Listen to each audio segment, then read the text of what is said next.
Melalui diskusi bersama para pakar, Partai Golkar mengusulkan revisi terhadap Perda Desa Adat. Isu itu menjadi hangat setelah Ketua MDA Bali menilai revisi tidak perlu dilakukan. Berikut ini hasil wawancara Ketua Golkar Bali, Nyoman Sugawekori, dan juga tanggapan ide Penglingsir Agung Putra Sukahet. Kita dorong penyempurnaan. Kemudian terhadap hal-hal yang masih belum ditindaklanjuti seperti Pergub kan ya, Pergub kita dorong agar Pergub. Dan yang ketiga, yang teknis itu adalah rekomendasi. Jadi 3 hal itu, tapi semua itu akan kita susun dalam bentuk buku. Oh kalau menurut pendapat saya itu kan dalam diskusi bisa saja kan banyak pendapat yang sama, pendapat yang tidak sama. Tetapi bagi kita adalah bagaimana sasaran dalam rangka webinar ini yang muaranya adalah penguatan dan pemajuan desa adat itu tercapai. Jadi yang secara garis besar ada 3 hal yang kita akan lakukan itu. Satu, terhadap hal-hal yang substantif seperti apa yang disampaikan oleh Pak Dewa Palguna ya kita harus dorong dalam bentuk revisi. Jadi bukan mengganti gitu, enggak, merevisi, menyempurnakan. Kemudian ada hal-hal turunan Pergub yang belum sempat ditindaklanjuti, ya harus kita dorong agar itu ditindaklanjuti. Kemudian yang ketiga ada yang bersifat rekomendasi, itu sifatnya kasuistis. Lantas bagaimana nanti menyamakan visi tersebut dengan pemerintah sendiri? Oh nanti kita akan bentuk dalam studi laporan. Setelah laporan kita sampaikan. Ya substantif lah.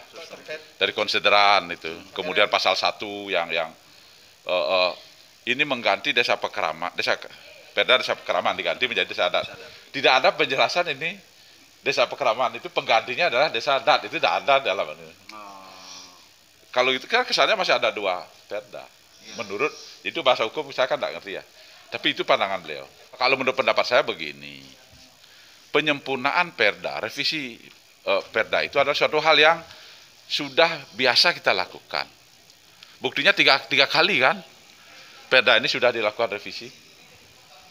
Artinya perda desa adat itu adalah satu hal yang tidak tabu untuk direvisi ketika ada hal yang substantif untuk dilakukan revisi. Ketika ada perkembangan lingkungan strategis yang berkembang yang menuntut hal itu. Jadi jadi perda ini tidak steril untuk direvisi.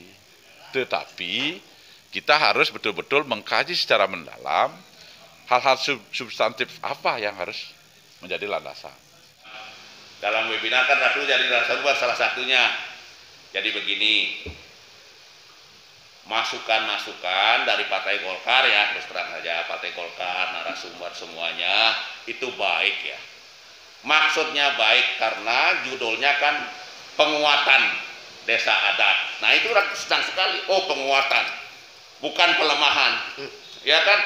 Bukan pelemahan, penguatan. Begitu penguatan, aduh bagus ini, mulia.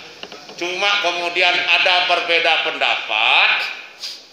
Ya Ratu kemarin berbeda pendapat, ya kan, bahwa misalnya yang kemarin dikemukakan itu, jadi baik DPD Golkar maupun narasumber itu kan semuanya bagus ya, tujuannya bagus. Jadi merasa memiliki desa adat itu catat ya, catat.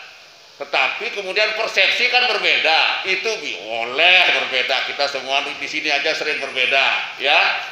Nah, tetapi yang paling penting kan nanti bagaimana gubernur, bagaimana DPRD, kan mereka yang eksekusi. Nah, cuma kalau pendapat Ratu, yang kemarin dikemukakan itu masalah-masalah praktis, ya, karena secara ideologi, substansial, filsafat, karakter, tidak ada sistem yang salah.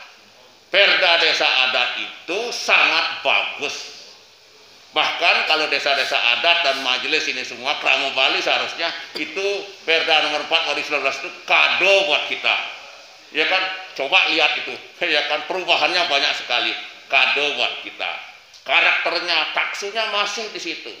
Tapi kalau yang dikemukakan itu praktek-praktek di lapangan, Kalau itu diungkap setiap hari kasusnya banyak di sini sampai dah habis-habis kita mau laksanakan kasus. Tapi jangan kasus kita hadapi lalu sistemnya kita mau ubah, tidak. Seperti tadi, ya, berdesa agungnya kurang pinter bahkan bodoh, berdesa agungnya ganti, jangan lembaga orangnya ganti, jangan berdesa agungnya dihilangkan, jangan MDA-nya dihilangkan. Itu saja.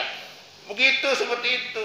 Bupatinya, ya bupatinya ganti. Nah ini sama, orang prakteknya yang salah misalnya. Kalau ada yang salah, jangan perdanya diutik-utik. Tetapi memang ada kekurangan-kekurangan.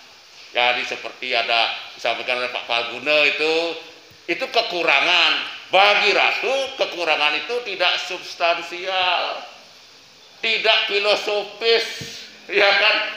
Kekurangan ada dasar mengingat. Sepanjang tidak ada yang mempertahankan di situ, memangnya gue pikirin kan mestinya begitu. Karena itu tidak substansial. Itu tapi bagi misalnya yang lain mungkin silahkan. Tetapi akhirnya adalah bagi majelis desa adat, desa-desa adat, ya, perda itu tidak akan diubah kalau kemauan kita. Tapi kan terserah gubernur dan DPRD, itu yang pertama.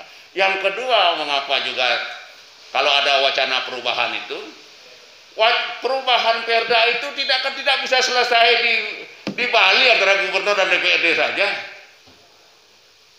Tetapi nanti perubahan itu masuk lagi ke situ. Dia namanya lelipi kali gitik. Tahu lelipi kali gitik? Nggak masalah kemudian. Oleh karena perda desa adat itu meloloskan itu luar biasa, perlu perjuangan yang panjang dan melelahkan sampai gubernur ke situ, sampai diskusi langsung tak begitu. Kalau sesuatu yang kekurangan sedikit gitu, pergubnya kan nanti disiasati apanya, disiasati, jangan perda.